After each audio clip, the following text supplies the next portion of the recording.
So I just watched The Descent for the very first time, and we're going to talk about it. So let me know your thoughts. Smash it down there, smash that like button, click subscribe, and let's just talk about The Descent right now. Okay, so The Descent that came out back in 2005. Can you believe it? It's been that long, and I haven't seen this movie until now. Now, this is a horror movie, part of our little horror, Halloween special that we're doing for October. And I've heard good things about this movie. So I was like, you know what? I'm going to sit down. I'm going to watch this for the first time. Now, if you guys haven't seen this movie, basically the whole idea of this movie is there's some women who go down into a cave system and encounter some creatures down there. And yeah, you can guess the rest of what happens. But I'm going to talk about it because this is the first time I've actually seen this movie. Now, let's just jump right into it, eh? Let's just jump right into it. So, my first initial thoughts after watching this movie are, look, this is a decent horror movie, but it also has some flaws to it that kind of took away from it being this spectacular, great movie that I would have absolutely loved. Like, I do love a creature feature. I do love that. I love when we deal with, like, these monsters and, like, these different sort of creature and beings that are in these sort of like little cave system forests or something like that. Some of them can be really fun. Some of them can be absolutely trash. But this one, I felt like, look, the tension build up, it's good. But I think that the pacing at the start of the film is kind of very slow.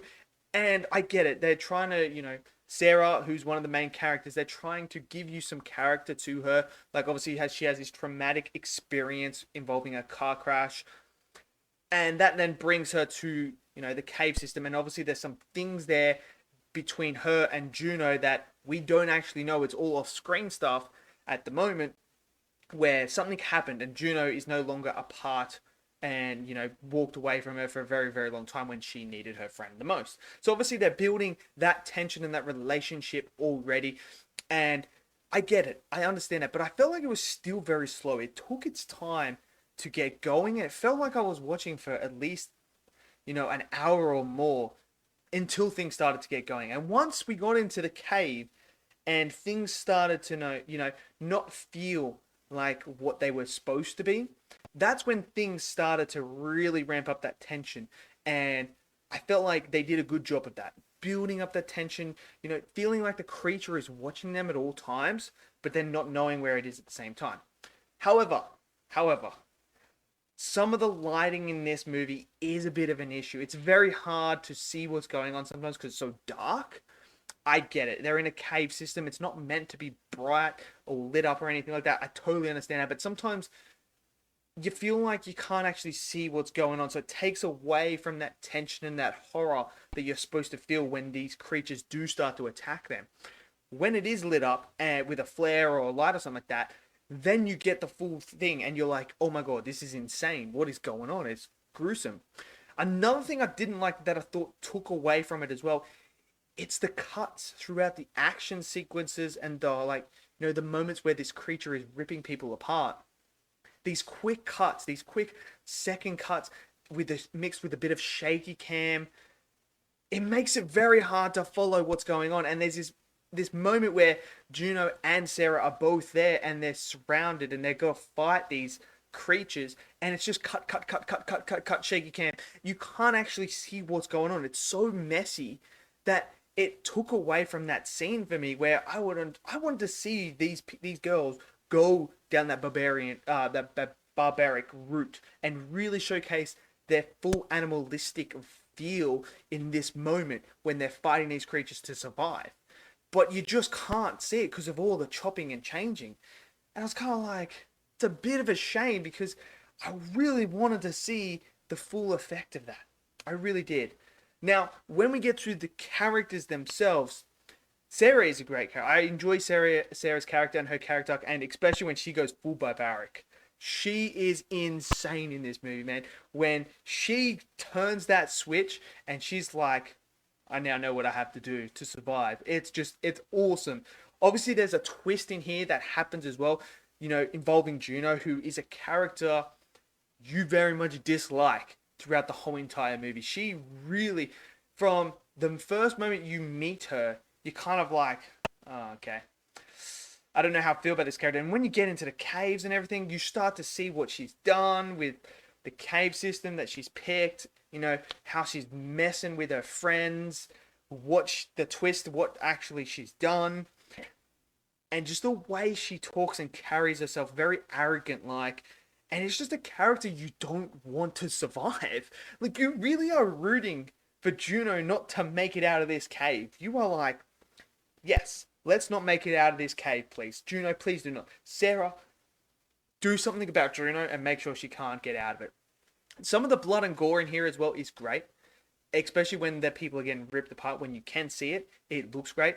The design of the creatures themselves, which I believe are called crawlers. So they're like a type of humanoid creature character that has been living in the cave systems for a very, very long time. These are like basically what the director and the writers have said is these are creatures that have been cavemen that never left the cave. So they've adapted to this whole cave system. So they obviously are blind because they can't see in the dark, but they use like a bat sense in a way. Like, so they use echoes, you know, the echo sounds to, you know, to bounce the frequencies off to be able to see, you know, that's basically what they are. They're almost like vampires. Realistically, they are almost like humanoid vampires that live in here. They've developed and evolved to be born killers in here. And so their design looks incredible. When they're on screen, they look disgusting, which is what you want. You know, they don't look like mutated, disgusting, like heels have eyes or anything like that. They look like vampires. That's what they look like. And I think it looks really, really good. And it adds to that fear factor and that horrorness that you're looking for when you come into this type of movie. Now, the rest of the characters, you know, you do care for them. It's really just Juno you don't want to survive. You want the rest of them to survive. And, you know, there's so many moments where a few of them do have their hero moments where they're like, I need to be the hero. And they just take off. And it's like, bro, you're stuck in a cave. Don't do that.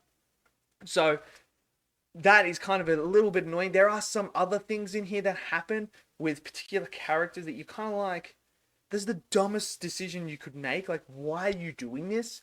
Like, are you just not thinking? So you have those issues in here as well with character motives and stuff like that. And obviously the ending here, there is a part 2. So there is another movie that that does take place. I believe it's like a few months or something like that after this one that continues the story on. But I feel like the ending, I get the ending. I like the ending as well.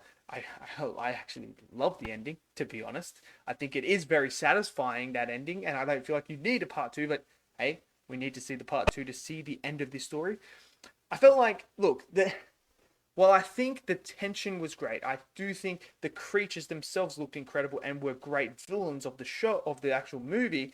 While the character Sarah I really enjoyed, and the other characters I did like, Juno is there to be made not to like, and I think they executed that well.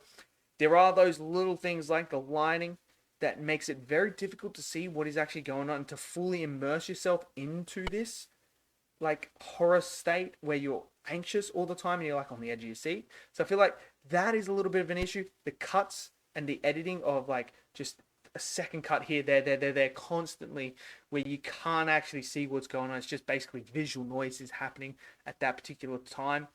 That to me as well, and the pacing at the start, it is very, very slow at the start. It takes a while to get going. Once you get in the caves, then it's all game on, and it's good like that. But then, you know. But overall, look, I think this is a decent horror movie. It's not the best horror movie. It's not the worst horror movie. But it is a decent horror movie, and especially for back in 2005, I think this is one that people should check out. Maybe you guys might have a better viewing experience than I have. But let me know your thoughts on The Descent. What did you guys all think when you first saw it back in the day, or if you've watched it for the first time recently? Let me know. Smash that like button, click subscribe, and I'll see you guys next video. Until then, stay safe, and peace out.